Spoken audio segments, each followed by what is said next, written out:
ஹalleluya. இந்த நாளுக்கான கர்த்தருடைய அற்புதமான வார்த்தை, நிச்சயமாக நான் உன்னை ஆசீர்வதிக்கவே ஆசீர்வதித்து உன்னை பெருகவே பெருக பண்ணுவேன். எபிரேயர் 6:14. ஆமென். இந்த இடத்தில் நாம் குறிக்க வேண்டிய காரியம் நிச்சயம், கன்ஃபர்மேஷன். நிச்சயமாகவே 100% உறுதியாக நான் சொல்கிறேன் அப்படின்னு ஒரு ப்ராமிஸை கடவுள் கொடுக்குறார். அடுத்து சொல்கிறாரு, நான் உன்னை ஆசீர்வதிக்கவே ஆசீர்வதித்து இன்சிஸ்ட் பண்ணி சொல்கிறார். அதை நிச்சயமாக அவர் மாறவே மாட்டேன் அப்படின்ட்டு ஒரு கவர்னண்ட்டை மேக் பண்ணுறாரு. என்னென்னா, ஒன்று நான் ஆசீர்வதிக்கிறது, ரெண்டாவது ஆசீர்வதித்து பெருக பண்ணுவேன்னு சொல்கிறாரு. அப்போ நீ குறைய போகிறதில்ல, உனக்கு இருக்கிற இந்த வியாதி உன்னை அழிக்க போகிறதில்ல, நீ எந்த பணத்திலும் குறைவுபட்டு போக போகிறதில்ல, உன்னுடைய பிள்ளைகளுடைய வாழ்க்கையில் குறைவில்லை.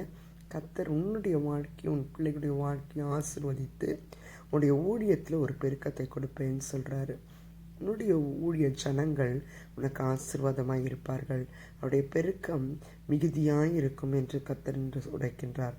நாம் விசுவாசித்து இந்த ஆசீர்வாதத்தை பெற்றுக்கொள்ள கிருபை செய்வாராக. ஆமென். ஹல்லேலூயா.